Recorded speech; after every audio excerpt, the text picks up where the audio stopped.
What's going on, guys? JSGC here, and we are here for another Manchester City video. Today we're going to be looking at 5 things that we learned from Manchester City's solid 1-0 away victory against high-flying Southampton. Before we crack on with this video though, make sure, like always, if you are enjoying the content, you want to help to support my channel, then subscribe, press that red button, press the bell and put your push notifications on. It is free. Aiming for the big number, 15,000 subscribers. We're less than 700 subscribers away now at the time of recording this video, so any help towards that will be much appreciated. Don't forget social media links in the description below and sliding across at the bottom of the screen if you want to go and follow me on my Twitter and Instagram. Email also in the description below too if you want to hit me up for any sponsorship for any videos or any general business enquiries. Leave a thumbs up on this video if you do enjoy this video and let me know your thoughts in the comments below, as I'm always interested in what you do have to say. So without further ado, let's have a look at 5 things that we learned from this game. So the first thing that we learned is just how much better Manchester City are defensively.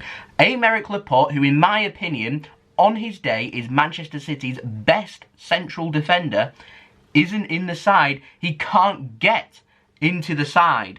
Why that is because of the John Stones-Ruben Dias partnership. Now, on paper, you might think that Aymeric Laporte is better, but actually, Ruben Dias is starting a lot of Manchester City's games, and he is forming a wonderful understanding and a wonderful partnership with John Stones. When them two are playing together at the back, things are linking up really well. John Stones is happy to be the ball-playing central defender on the right-hand side to step forward. Ruben Dias is happy to be the deepest defender out of every single defender at Manchester City, and nothing's really contradicting there, and Ruben Dias seems to be flourishing whilst playing on the left-hand side. So Aymeric Laporte, because of that, is struggling to break that partnership and get into the team. Nathan Ake, he's coming back from injury, he's going to struggle to get into the team as well. The one bonus that Ake has got for minutes is that he can also cover at left back, which isn't one of Manchester City's strongest fortes. That should either one of João Cancelo or Kyle Walker need a rest, then Nathan Ake could well come into the side. You've also got Benjamin Mendy that can cover at left back. You've obviously also got Alexander Zinchenko who can cover there as well. So this Laporte situation, I'm not going to speculate, but he is struggling to get into the side, and I'm going to put that down to just how good Stones and Diaz have been. Laporte will, there's a lot of games still to be played from now till the end of the season. Laporte will get some games. When he does get them games, need to take them chances with both hands to force his way back into the side. I don't know if there's something that's happened in the background between Laporte and the rest of the team, or with management. I do not know. I would have thought that Laporte would have started 1 or 2 games in the last 6 or 7 games. He hasn't, and I don't know why that is, and it's not really being addressed. But I would have thought still that Aymeric Laporte, if he is fit with the quality that he's got, should still be getting minutes. We can't just be having John Stones and Ruben Dias playing the 55, 60 games that City will be playing throughout the season. But what I will say is that Stones and Dias partnership is on fire. Keeping clean sheets, left, right and centre. City look organised, they look defensively strong. And that moves us on to point number 2 that we've learned, is that because we're so much better defensively this season, naturally we now are a little bit worse in attack. And I feel like that's all about defensive cover. We're playing 2 holding midfielders. Gundogan can play in the deeper role, so can Rodri, obviously. And also Kevin De Bruyne is actually a really good deep player as well. And so at times City defensively don't look short of numbers, and because of that they're able to cover in lots of different areas, and City are able then to look so much better defensively. But we're having less players going forward in attack. We're struggling a little bit with creativity, and one thing that's concerning me more than anything is I fear for Kevin De Bruyne, if he does get an injury, just how much creativity City have got to actually pull apart defences that don't want to be played against, so to speak, and they're going to park the bus, and they're going to have 10, 11 men sitting right behind the ball. City then need to do something a little bit differently, and I'm not too sure with our current attack whether we do have the solution there just yet. But Southampton, to their credit, wanted to play football, nearly matched Manchester City like for possession. They were coming forward, they were creating chances, taking the game to Manchester City, showing no fear, and it actually, even though it only finished 1-0, the game itself wasn't a bad game at all. result, and I am delighted that Manchester City have been able to come back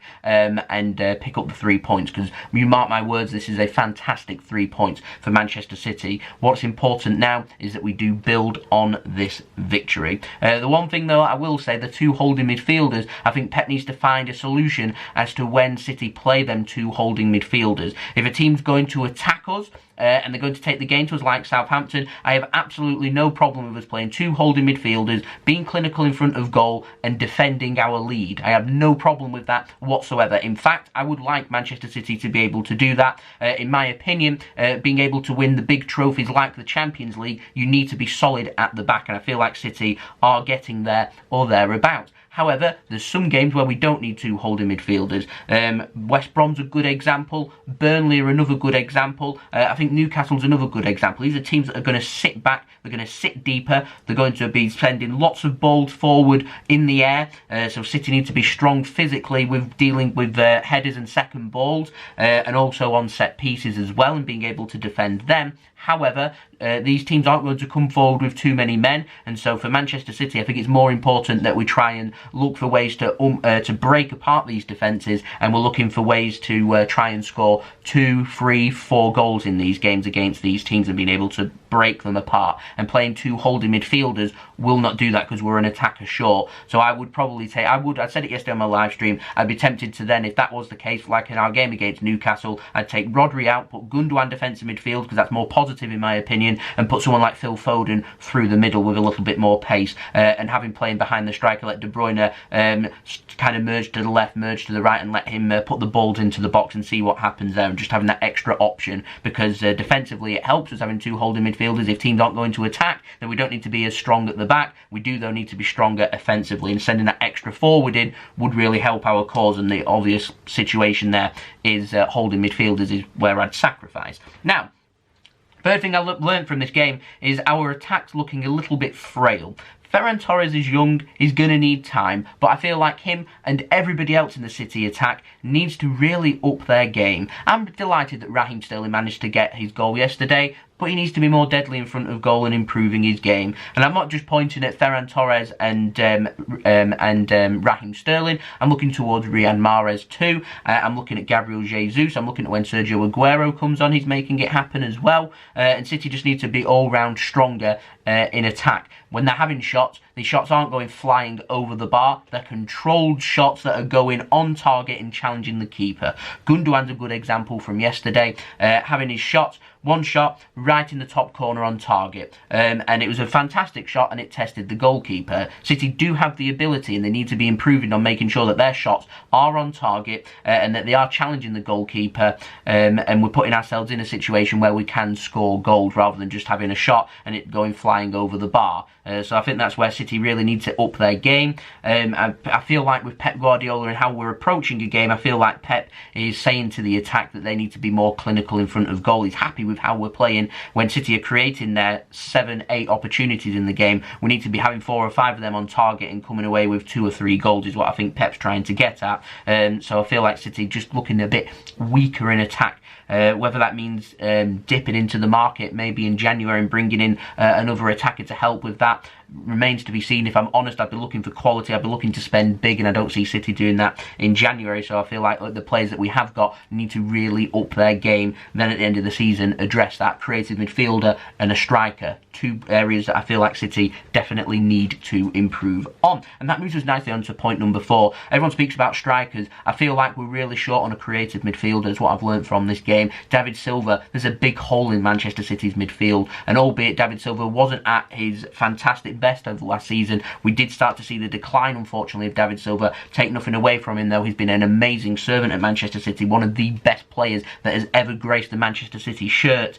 That is a big hole for us to fill. We haven't filled it. Vincent Kompany, we took too long replacing Vincent Kompany. I could argue we haven't really replaced a big game player like Yaya Toure either. These are players at Manchester City that have done years and years of service. Solid players, players that would start game after game after game, that have built their way into becoming Manchester City legends. And then players that I've mentioned, they are legends. They are fantastic football players that pushed us where we want to be, where we are today.